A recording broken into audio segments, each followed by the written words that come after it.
I think artists in general have a responsibility to speak truth to power and to also kind of like give people an opportunity to empathize.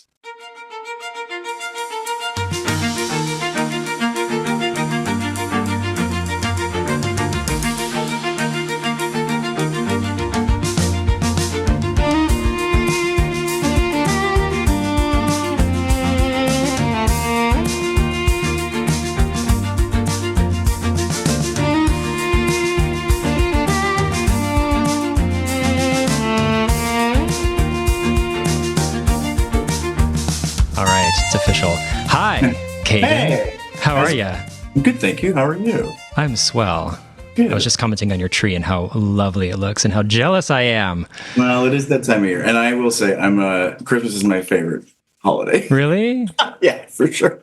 Has it always been? Like, did you grow up like big family Christmas? Yeah, we had. I'm from a big family. Well, like my immediate family is just me and my sister, my mom and dad. But I had 40 cousins and tons of aunts. Whoa. And my mom's kind of the matriarch of the family, so we always had oh, nice. Like our house was always full of people, and it was always a really fun time of year. So damn. And you grew up in Canada, right? You're Canadian? Yeah. Which part? I grew up in Alberta, in Calgary. Okay. Kind of like Banff by the Rockies, right above Montana.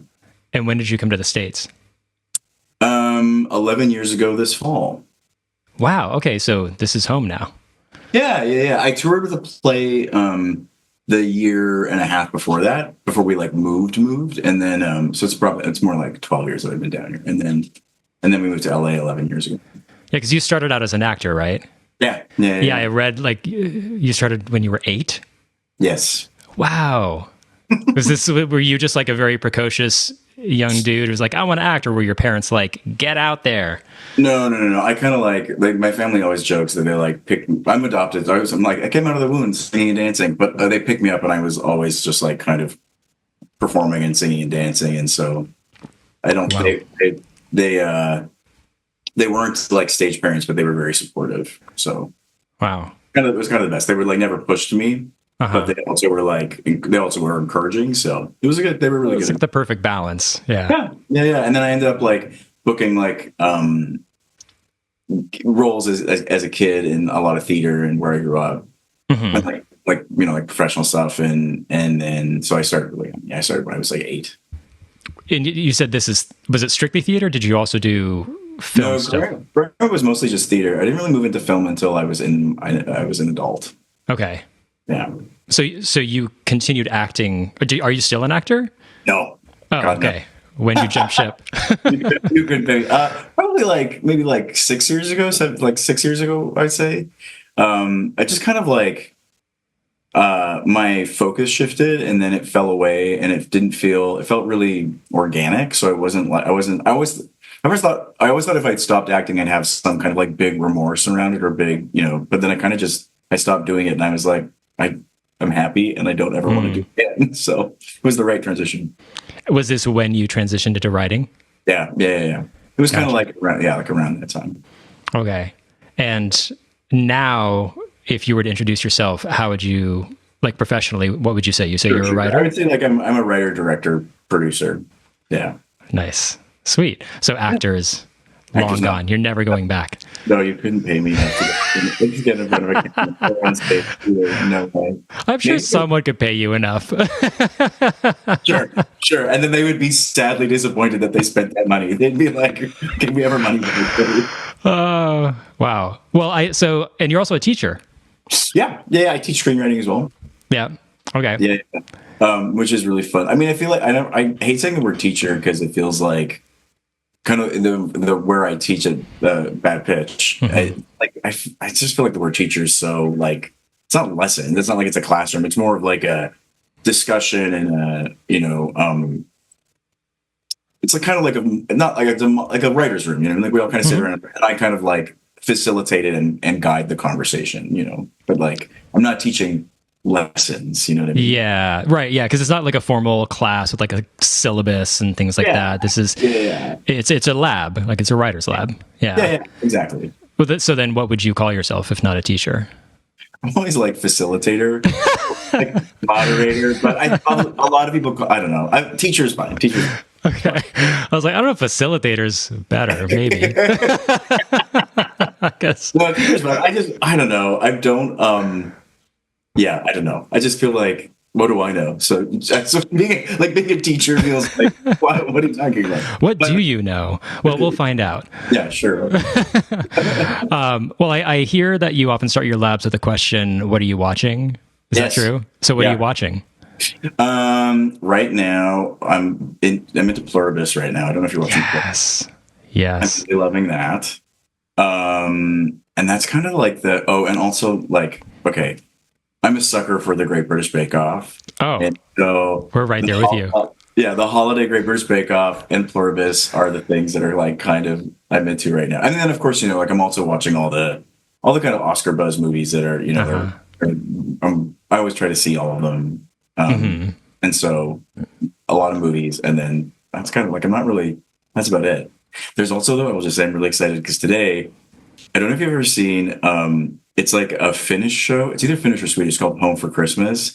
No. And okay, it's just like about this woman who lives in this Nordic town, and it's Christmas and it's a rom-com, and there's 3 seasons of it, and the 3rd season is just coming out. But she like guides around town on this little sled, and it's the most beautiful Christmassy thing. And the new season just came out, and I'm super excited about it. And no, it's a show that nobody knows about, but it sounds very wholesome. It's very wholesome and very wintry, and makes me miss Canada. So I'm not that we go around in sleds in Canada, because it's not, anyways. But yeah. Wow. Is there a show that everybody loves but you hate? Oh, that's a great question. I don't know. That I hate? I'm trying to think of that you're like, I just don't see it. Why does everybody love this?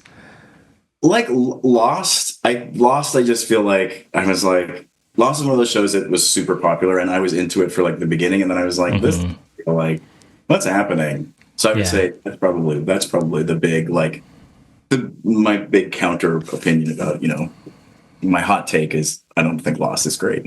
Yeah. Well, I mean, I think everybody would agree with you. It's just a matter of at what point in the series they agree. Yeah. Wow. What about the opposite? What about something that everybody hates but you love?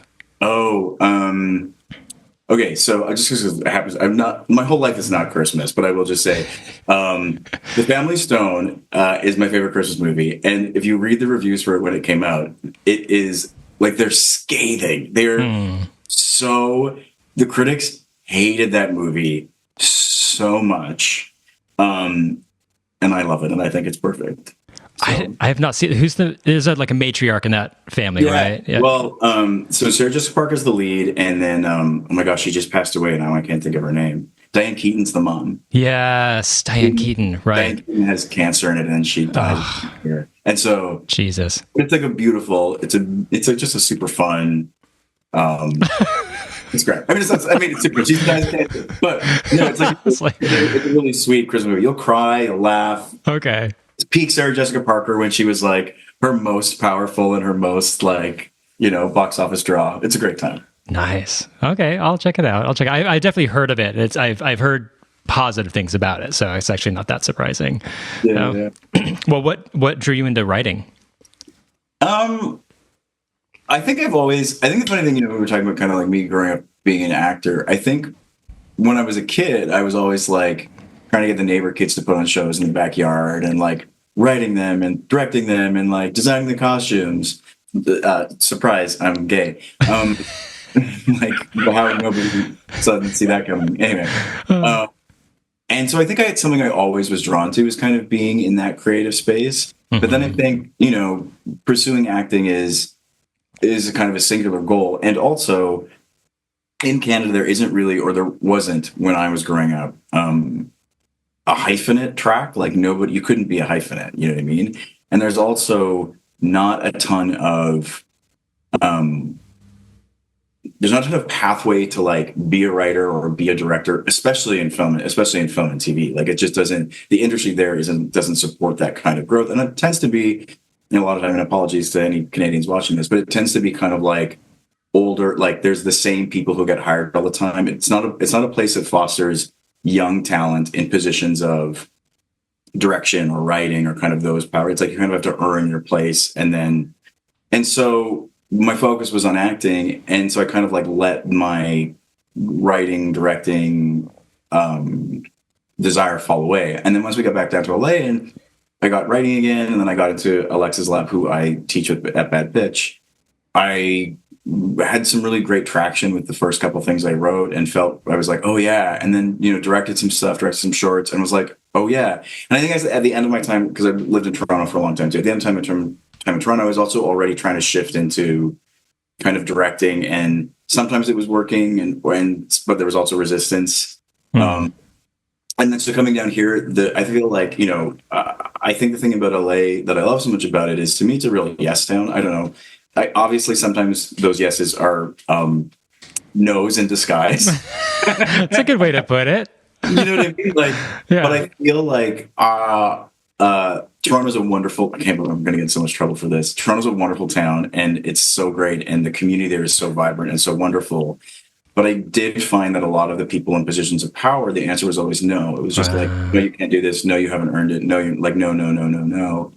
And so it was hard. It was hard to kind of feel super creative. And then coming down to LA, even if sometimes the no's are disguised as yeses, I guess it just feels like people are like, yeah, what are you doing? And yes, and let me help you. And it was so funny. We just said this weekend we had our big writers festival that Bad Pitch where I teach hosts.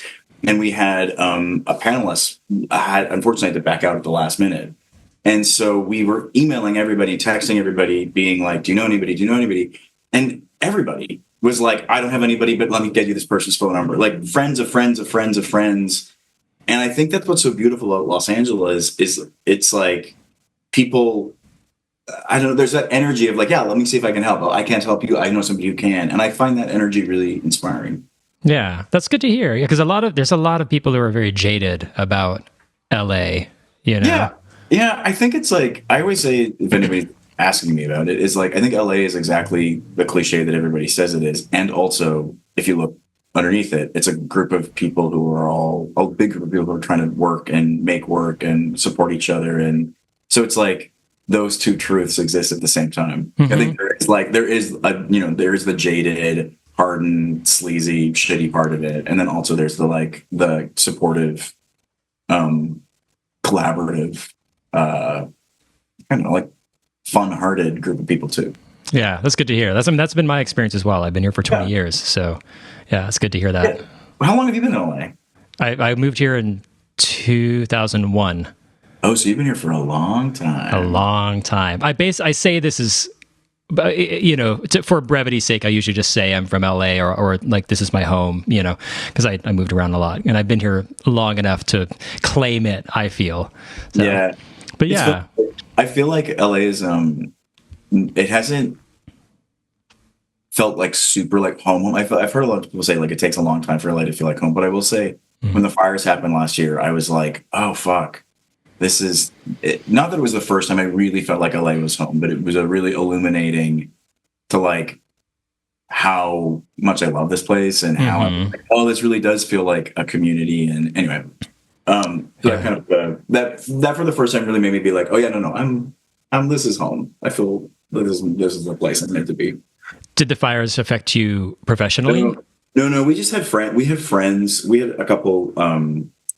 A couple of really good friends who lost everything. Yeah. And and we went over and we're sifting through the ashes of their house, trying to help them find what they could. And just like seeing them go through it and the loss that they had, but it was also amazing because they also had, we know a few people who were kind of affected by it, but it was also amazing the support that kind of rallied around them too, Yeah. Yeah. Well, how would you describe your work as a writer? Well, that's a great question. I kind of feel like, so I tend to write kind of left of center, folks on the outskirts. Left of center politically? No, just like or just off center. Like kind of kooky left of center, folks who aren't heroes, folks with small lives who end up discovering kind of big moments. And I tend to write stuff in flyover states. I don't think I've ever written a script set in New York or Los Angeles. Actually, that's one. I have one script that's set in LA, but it's the people are living in the back of a garage. they're squatting. And everything else I've written, I tend to write in kind of like flyover states like Montana and Idaho. And so it's like underdogs, like dark comedies with heart about underdogs who are kind of on the fringes, on the edges of stuff, who end up being heroic. Mm-hmm. And who are your influences, or were your influences? Oh yeah, for sure. That's great. I think like if I ever could write a movie as good as Little Miss Sunshine, I'll like that's kind of my North Star. Like that's really my tone. The kind of absurdity, the heart, the darkness and the lightness. That's a big influence. Billy Elliot is another big influence for me. That kind of like, you know what I mean? Like, it's like this beautiful kind of hero story about somebody who's like small and in a place that feels feels remote and yeah. Those are two really big influences on me and my work. Is there anything that you? Oh, and then like the Coen, like Fargo, because then like Coen Brothers. Yeah, the Coen Brothers. Fargo would be the other big influence because I do like a little bit of like silly murder and dark fun and all that stuff. I see a theme here. Yeah. Like cold Canadian, cold snowy things. Is there anything that you don't have a taste for? Hardcore horror, I scare easily. Yeah, and I'm a bit of a delicate soul that I'm like I don't take pleasure in watching people suffer. Yeah, and so like I've never seen a Saw movie, never will, never. Like I can get into horror sometimes, but those kind of like just like blood sport movies where it's just like about slashing and killing people. Not super my jam. Is it purely just a personal subjective opinion, or do you feel there's kind of like a moral undertone to this? Like, do you feel like people shouldn't like this? No. I think it's more just me. I just feel like, again, I don't know. I don't take pleasure in the suffering of others. And so I know I'm not judgmental about it. I get why people like them because there is kind of that like, blood and circus, like, what I mean? There's the blood, like the Saw movies are blood and circus. And I totally get that as part of like that human need and a human, desire. And it's been part of entertainment since the beginning of civilization. Yeah. I just don't need to go sit in a theater and watch it. I'm with you. I mean, I have a limit. Yeah. Is there, do you think writers have a moral responsibility in their work? I think so. What is it? I think artists in general have an opportunity. I think I think artists across the board have a responsibility to speak truth to power and to also kind of like, to give people an opportunity to empathize. I think, you know what I mean? I think like storytelling to me is about trying to, understand our own experiences as human beings and hopefully finding connection with other human beings who experience the same thing, whether not necessarily exactly the same thing. As an example, just going back to Billy Elliot, right? Like, obviously I didn't grow up in an Irish coal town. Like an English coal town, but I was in a place. I was a young artist in a small place that was really blue collar, and I was trying to figure out how to like find that path forward. And so there was, I think we are responsible for showing people parts of the human experience that they might not be familiar with in a way to make connections, you know what I mean? And then also I think art is responsible for showing truth to power, you know what I mean? Like I think I think it's really interesting right now, right? Because there's like I just read an article was talking about how queer representation coming up here is like really tanking and all like it peaked and then now a bunch of queer characters are being taken off TV. And it's, I don't think that the line between what's happening right now globally in politics and the global shift to the right, it's a direct line to queer representation on TV. So I think it's important that we tell those stories that tell the stories of people who aren't as represented. So everything you're describing, you're saying this is what you feel is an ethical responsibility of writers? Or is it more, this is just kind of the litmus test for determining quality? Or is it both? I don't know if it's necessarily a litmus test for quality. Like, don't get me wrong, I love a fluffy, just entertain me for a few, sure, give me Mamma Mia. Great. I'm going to sing. I'm going to enjoy it. I don't think it's necessarily a matter of quality. I think it's maybe a matter of, my favorite kind of narrative is when I'm laughing and having a good time, and then I'm kind of landed with a gut punch of some kind of emotional resonance or emotional truth.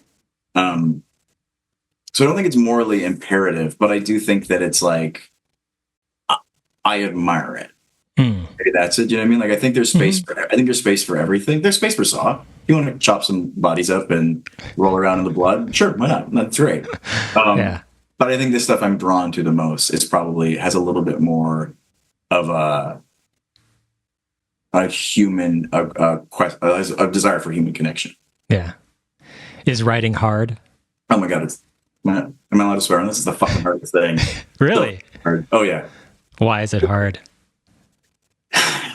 Well, I mean, you write music, right? Yeah.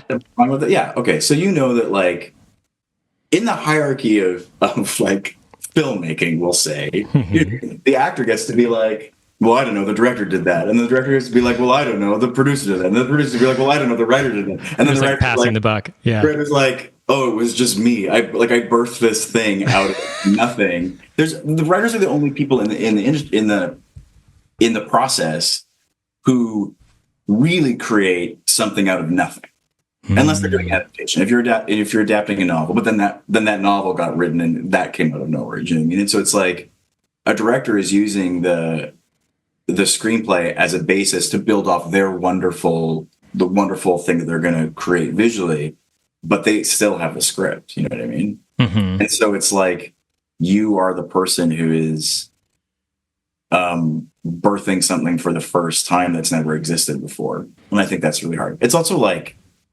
it's technically hard and emotionally hard. It's so funny, like, when you go to the Oscar or you watch the Oscars as an example, and people are like, oh, that movie was shit, or like, dude, like, I fucking hated that. I'm always like, whether or not you responded to it, it's getting anything made is such an enormous amount of work. Making something that's even moderately mediocre is a fucking triumph. Making something that's amazing, like that is universally loved or universally kind of celebrated, I like what the fuck? It's so hard. Yeah. So you were just talking about kind of the right, like it all lands with the writer, right? Yeah. Like, as you're the originator. What are your thoughts on that dividing line between the art and the artist? You know what I mean? So, like, examples are like, can you love the art and hate the artist, or are they too entwined? Okay, so or does the art stand on its own, like independent of who or what created it? I don't know. This is a great question, and in truth, I don't know if I'm a Libra, so I'm always I'm such a Libra that it's there's a lot of things I feel very strongly about, and I have very strong singular opinions about. But there's other things that I'm like, two truths can exist at the same time. Like, I don't know, I can't, like, there are artists whose personal lives or behavior I find abhorrent, but whose work I admire. And so I think I would be a hypocrite to say, like, I think they're too intertwined to enjoy those pieces, because I enjoyed those pieces and I turned to those pieces for inspiration sometimes. So yeah. I think my thinking is just like, I don't know, don't be a fucking dick. Like, I think my thing is, like, I don't think you have to be a monster to create art, good art. Jamie, yeah. I think there are times when the narrative is that, like, the director has to be a tyrant, or and I just, I'm like, I've worked with directors who are tyrants, and I've worked with directors who are lovely, and it's a no. Like, give me the lovely person every day. Like, the work is better. Mm-hmm. Mm-hmm. To me. And so and you know what, I'll say, probably, if I'm being completely honest, I think in my I've been a tyrant, or I've been the person, not a tyrant, maybe a tyrant's not the right.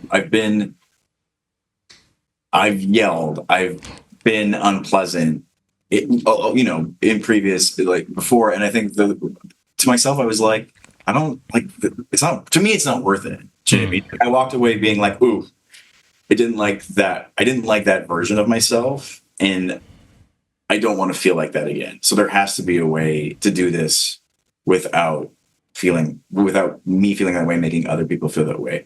And also, I will just say, like, that's a rare occasion for me. I'd like to think of myself as a pretty, like, open-hearted, even-keeled person. Yeah. Times that it has happened where that monster has come out, it doesn't feel good. And so I think I've developed over the course of my career strategies that I think have helped me navigate that better. Yeah. Does that answer your question? I don't know. I feel like it does. Yeah. I don't know. I think, like, I'll say this. If I find out, if there's an artist or somebody's work who I've, discovered that their personal life or their things are hard or challenging, I'm certainly less inclined to, like, hit play on that show or that movie or that thing. I'm like, I don't have a desire to see the work from those kinds of people as much as I do from other people. You know what I mean? Yeah, it's hard to ignore. Yeah, like, it's hard to ignore it, and then you kind of feel like it informs the work, and then it does. I don't know. I feel like such a wishy-washy answer, but maybe it's just not tough. That black and white. Yeah, I think it's really tough. But again, my thing would just be like, fuck, couldn't you have not been a dick? Like, I don't know, like, you see some of the things and you're like, how hard is it not to be a sexual predator? Like, just don't. Apparently very difficult. But it's like, just don't. Why do you got to bring that into the work? Anyway. Yeah. Well, do you use any specific writing methodology when you write? Yeah, I think, I tend to come from a place of theme about, like, what's it about? What's the topic of conversation? What's the question of the script? What's the thing we're talking about? And then kind of building from that. And then obviously, it evolves over the course of, like, drafts. You're doing multiple drafts. It can change, it can shift, it can sharpen, but that tends to be kind of where I begin. And then I'm a big, like, I like to do a lot of pre-work, like doing a lot of thinking about arcs and doing a lot of, things about, like, carting out the story and doing outlines before I actually write the whole script, so that I think I used to, when I was first writing, I was like, and I'd finish, spend a bunch of time writing a script and be like, oh my God, it's a work of genius. I'm the best writer ever. And I'd have people and they'd be like, what is this about? Like, it's good, but, like, what's happening? What are the arcs? What are the thing? And so it feels like, for me, I just think you can do some stuff earlier on that saves you time on the back end. Yeah. Did you ever get writer's block? Oh my God, yeah, for sure. 100%. How do you get through it? Wine is always a help. To be honest, it's the same thing. It's the same thing why, like, a glass of wine or a drink at a bar can help you, like, talk to that person that you don't want to talk to. If you drink, it just is that it's the thing that loosens up your inhibitions. There's that walking. I don't know if you ever,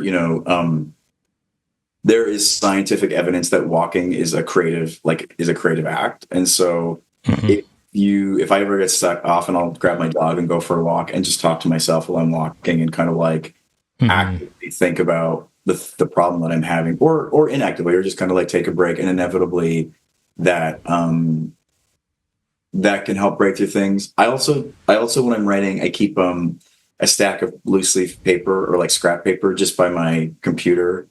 And I will just keep a pen by it. So if I'm, like, writing on my laptop and then I'm like, fuck, I don't know what's happening. I'll turn to the paper and be like, oh, this is so hard, and writing is awful, and I hate movies, and I hate Los Angeles, and what am I doing in my life? And fuck. Oh, what if she said this? And then just kind of, like, just keeping going until I find that momentum and come back to the computer to type. That can be helpful. And sometimes for writing, change of location can help too. Like, if you're sitting in one place if you just like pick up your laptop and you move somewhere else, if you go to a coffee shop or you go to a park, or just even that change of location can kind of help shake things up. Those are the things that I try to use that have helped. Do you feel like parts of yourself show up in your writing? I think all good writing, parts of yourself show up in. Okay. I think I had an acting teacher, say this thing to me many years ago that I think applies to writing in a huge way. Is like, he said, he was like, when I'm done watching you do a scene, I need to know your soul better than I did before. He was like, I need to know you better as a person than I did before. And I think in writing, I think like when I read a script of yours, I need to know your soul a little bit more than I did before. And so even something as like, I say this all the time, Marco's heard me say this a bunch, but like I've heard the story of when they pitched 2.5 Men, which I think everybody kind of thinks of being like a light kind of silly show, but they pitch it as being like the battle for a young man's soul. And so I think even if it's something silly and light and ridiculous, I do think there has to be part of you in it, because otherwise, like, why do it? You know? Yeah. What do you think or what are your thoughts on writers tackling things or characters of which they have no direct experience? I think that if we only ever wrote exactly the experiences we had, that would be really difficult. I do think that like you have to think a great deal about whether or not you're the right person to tell this story. But I also think too, it's like sometimes things are universal, right? That it's like, I might not have had the exact experience. I don't know. This is just making something up, right? But like maybe I'm writing a script about an Olympic skier. I've never been an Olympic skier, but that kind of quest for excellence is something maybe that I have familiarity with. So I feel like those parts, I can draw on those parts of my life, of my personal experience, to apply that to that same kind of a journey. That being said, I think there are experiences that are so specific that certainly I would never write the lead of a woman, or I would never write my lead of a film as somebody who's had such a different life experience of me that I would have no connection to. So I don't think that there's like hard, fast rules. I think it's kind of like a story by story basis. I think sometimes, yeah, I know people who've written scripts that I'm like, oof, it doesn't seem like maybe that's your story to tell. And other people who have been blocked from writing something because they felt like it's not their story to tell. And so I think it's like, I don't think it's oh my God, I'm such a Libra. Yeah, but it's just like, I just don't think there's a one size fits all. I don't think there's a math equation to solve. I think it's like a story by story basis. Like sometimes I think people shouldn't tell stories that other people should be telling. And other times I think you couldn't write if everybody in every script I wrote had just my experiences, it wouldn't be a film, right? So you have to be able to put yourself in other situations to write things. But I also think then you have to like really make sure you're connecting with the community that you're representing, you know, and you have to like, if you're going to choose to write a character who's had a very different life experience from you, I think as a good writer, you have to like talk to the people you know who are in the community. You have to reach out. You have to get their feelings. You have to get their thoughts. You have to try to make it feel authentic to that group of people. Yeah. Yeah. Is there something that you think a lot of aspiring writers get wrong about writing? Yeah. I think sometimes maybe you feel that maybe this is something you're familiar to in the music industry is like, I think that there's like kind of the American Idol effect sometimes where it's like, oh yeah, it's just like, I can do this. I'm a writer. And anybody can be a writer. You know what I mean? Like anybody can do it, but it is a craft, and it is something that takes like, I just heard a woman talking and she was like, you wouldn't let somebody perform brain surgery on you if they hadn't done their residence hours. Yeah. So if you are trying to get a film, a production company to make your movie, and you want to, and you haven't done the work, or, and so sometimes I think people are like, again, and I'm not saying that there's gatekeeping to being writing, but I do think that sometimes people don't think of it as a craft. And I'm like, well, the more you do it, the better you get. The more you write, the better you get. It's like, yes, you might have some initial ability, you might have an affinity for it, you might be super talented, but it's a craft. It's like woodworking. You know what I mean? The furniture you make is not going to be as good as 20 years later when you make another beautiful. You know what I mean? Like that first chair might be good, but the chair 20 years later is going to be better.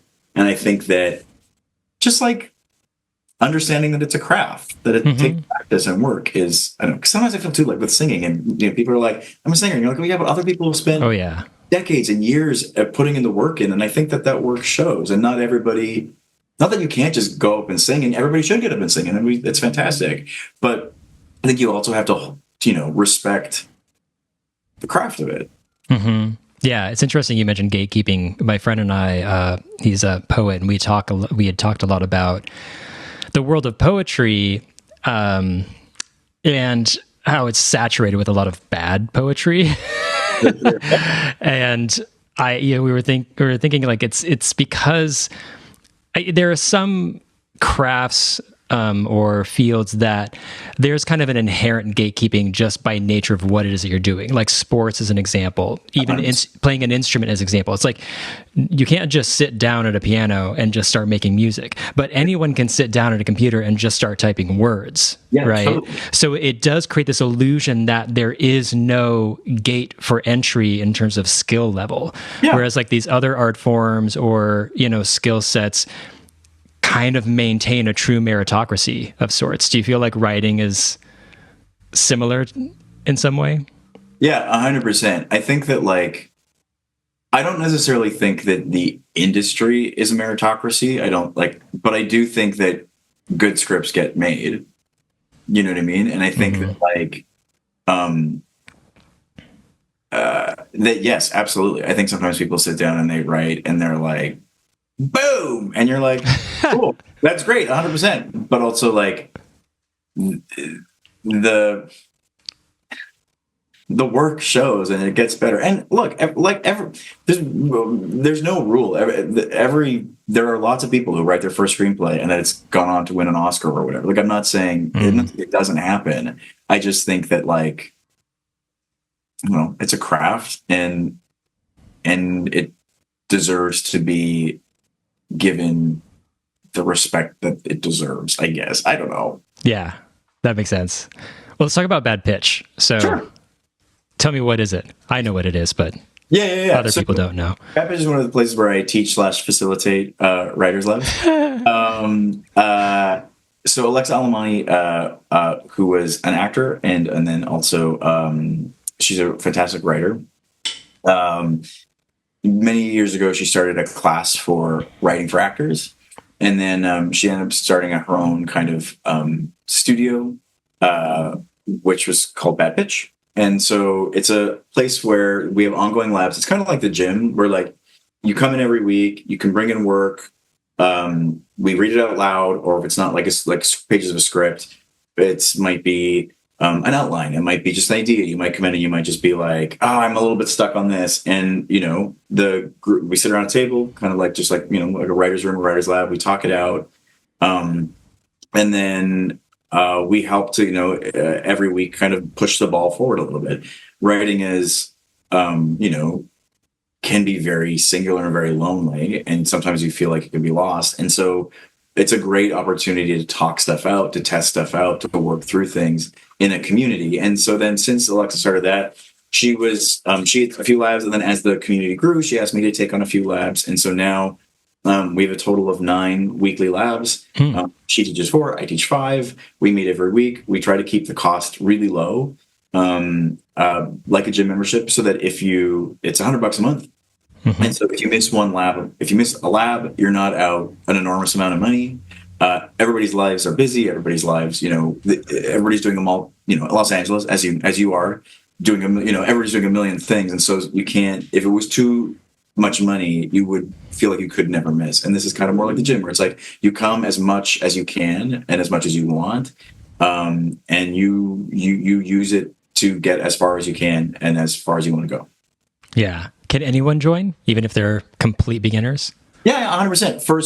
For those folks, Alexa offers, she does kind of like a masterclass introduction to writing. I think she does it 2 or 3 times a year. And so if you're totally new to writing, if you're like an advanced writing, you use one in, so you can send a script to Alexa and she'll give it a read and make sure that it's like, it feels like you're to help put you in which lab you should go in. But if you're just starting off, you take her 4-week lab. It's like 4 weekends. It's like 3 hours on Sundays. And she's a genius and she's an amazing teacher and you'll learn so much.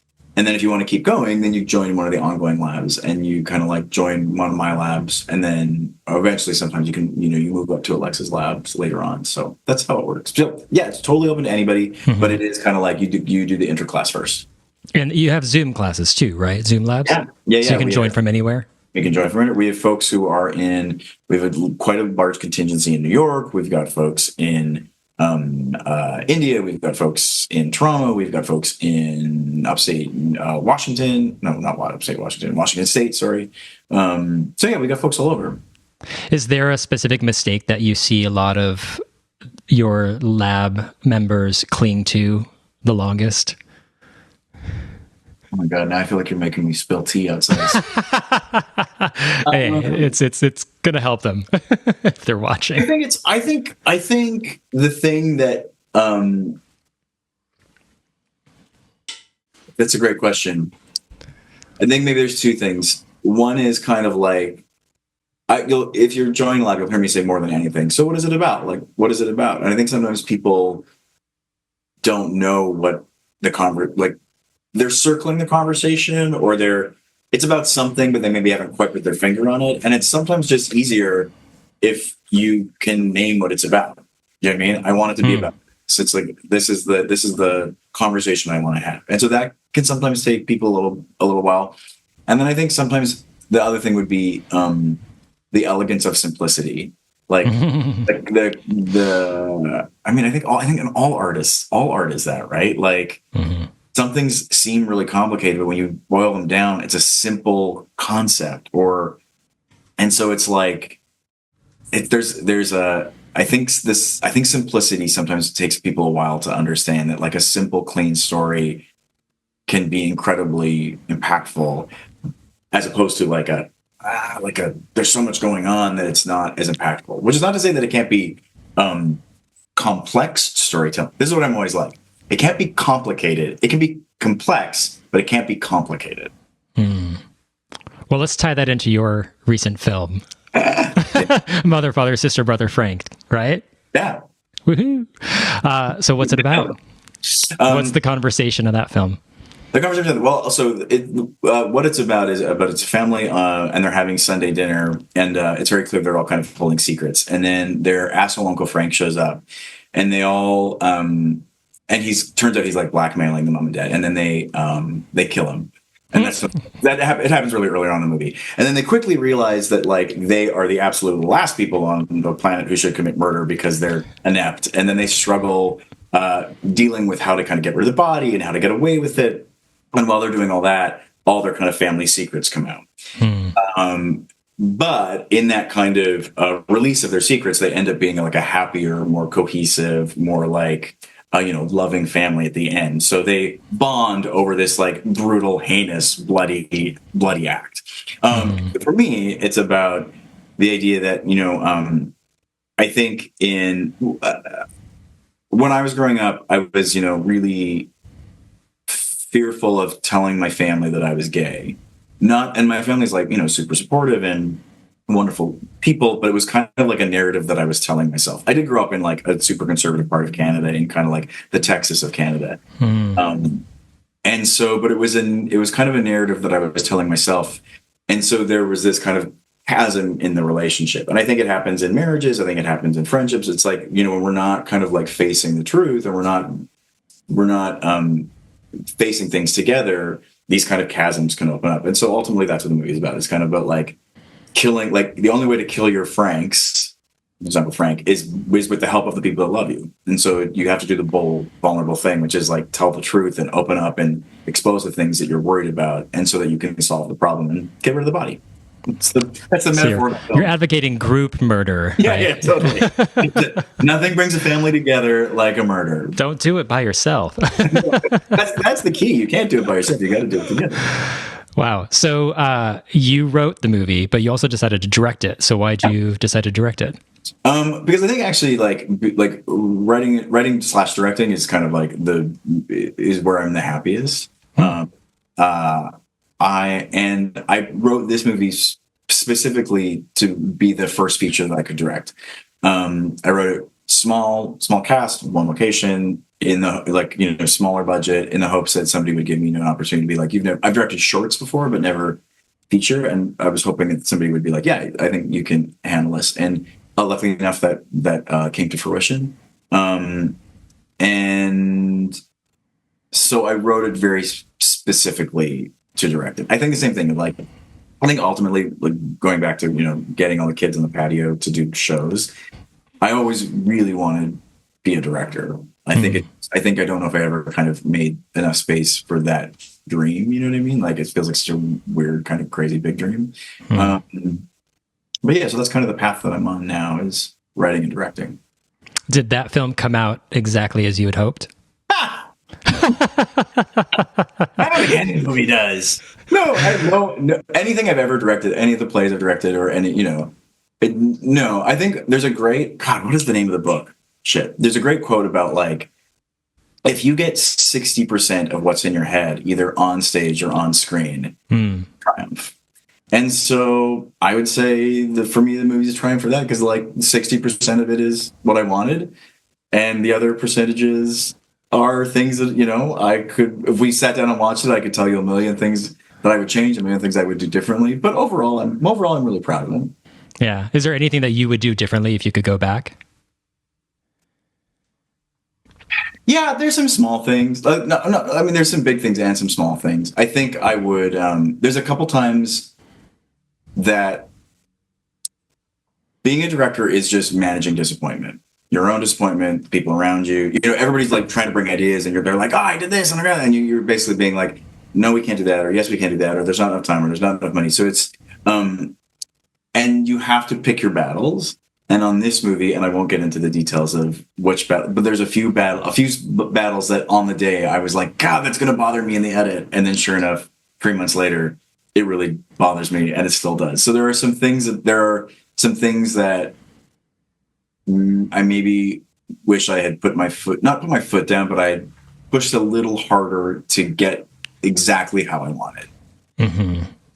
Is there anything specifically you could cite? You don't have to. I feel like I will. I think I'm going to keep that in the vault. Fair enough. Well, I mean, it's true though, because like I thought the film was great, and I think so many. The only reason I'm asking is because I think every artist experiences this. Like when you're looking at your own work, what the vision was, what all the ideas were, what all the iterations were. The audience only gets what they get. Yeah, Totally.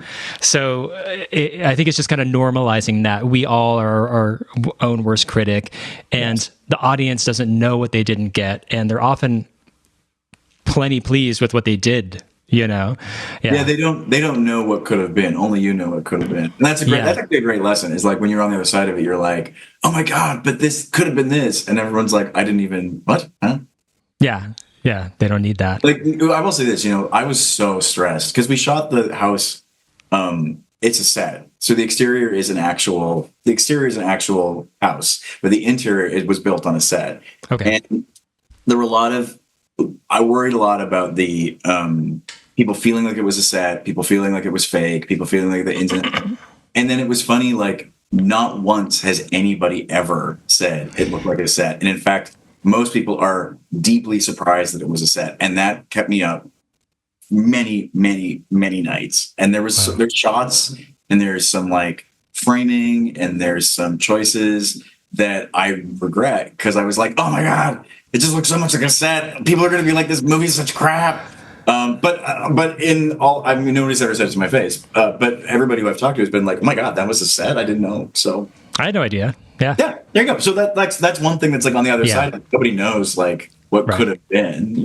Yeah. And you got a great cast. I mean, yeah, nabbed Mindy Cohn. Is that her name? Cohn, yeah. And Enrico, what's his name? Nicole and Tony. Yeah. Yeah. That's incredible. How did you land them? Mindy was actually a friend of my husband Mike's. Okay. And they met back in Canada. She was doing a play and Mike was doing Jersey Boys in Canada. And then, so they met then, and then they ended up being in the same acting class in LA. And then Mike and I produced a short and we asked her to be in it. And she very graciously and generously was. And then when we were trying to get this off the ground, we were like, well, why don't we message Mindy and if she would do it? And again, she was like super excited, and she had wanted to do kind of a horror movie, and this is like not a hardcore horror, but it's like horror adjacent. Mm-hmm. And then she was very generous with helping us, like get it to try to open doors and take it around town. And so she was a real champion of the movie, which was great. That's awesome. Yeah. And then Enrico was our producers in Canada, our fellow filmmakers, our collaborators up there. They were friends of Enrico and they brought him on. And so, and he's like a genius. So that was a dream. Is it available online for people to watch? Yeah, you can stream it. It's available on Apple TV, and you can stream it on Amazon Prime and on YouTube. It's on all the streaming platforms. Oh, perfect. Sweet. Yeah. Well, before we end here in a few minutes, what are your thoughts on AI? Oh God.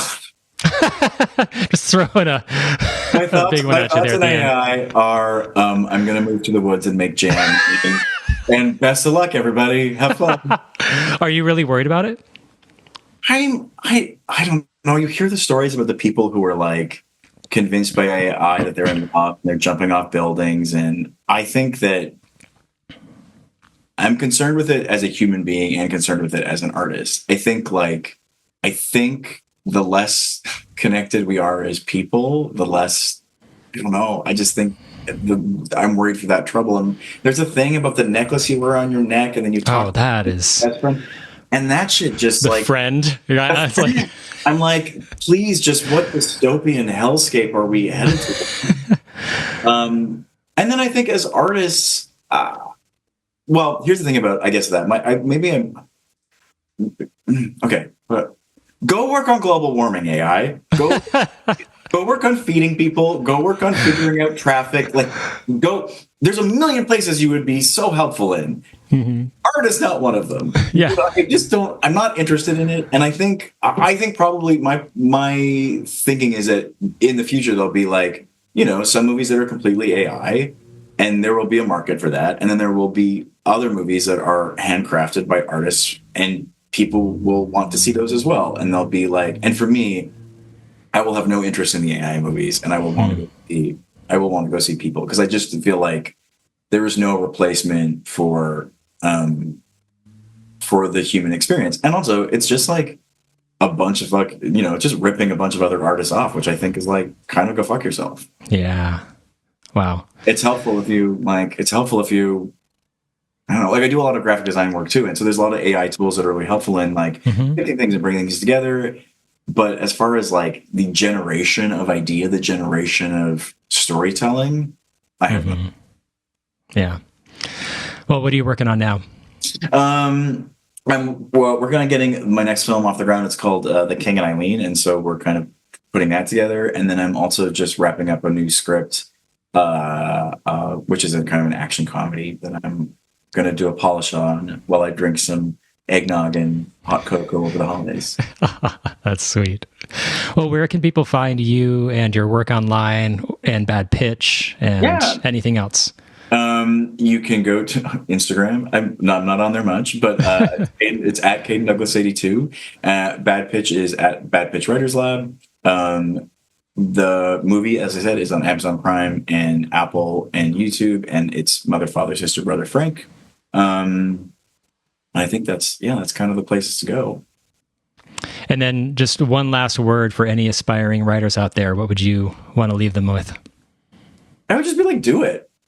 I know I was respect the craft, but also just here's the great thing about writing. And maybe, I don't know how you feel about this as a songwriter, but there are so many gatekeeping things. Actors, yes, you can go to class, and yes, you can make the most of auditioning, but you can't just go around the world acting. There's parameters for that. You know what I mean? Like, but writing, it's just, there's nobody holding you back but you. If you have a laptop, if you have a piece of paper and a pen, you can write. And so if you're feeling like you've got something to say, if you're feeling like it's that, you can always just come back to writing. And also, the more you do it, the better you get, the more work you put out, the more comes back to you. So like, the key to write, LA is full of people who are like, I'm a writer who've never finished a script. So start the script, and eventually you'll have a tangible item you can hold in your hand and be like, I did this. So I would just say start. Wow. Well, so everyone's to-do list is to watch Mother, Father, Sister, Brother, Frank, join Bad Pitch Writing Lab. Yeah. And then you're off to a great start. Mother's Movie is a good holiday movie because they're all just like around in the winter killing people. It's not a Christmas movie, but it is like a good like wintry time of year if you want something that's maybe less Santa Claus and more murder. It's a good watch for that. Sweet. Well, thank you so much for jumping on the show with me. I appreciate it. Thanks so much for having me. It was such a pleasure. Yeah, so fun. Take care and happy holidays.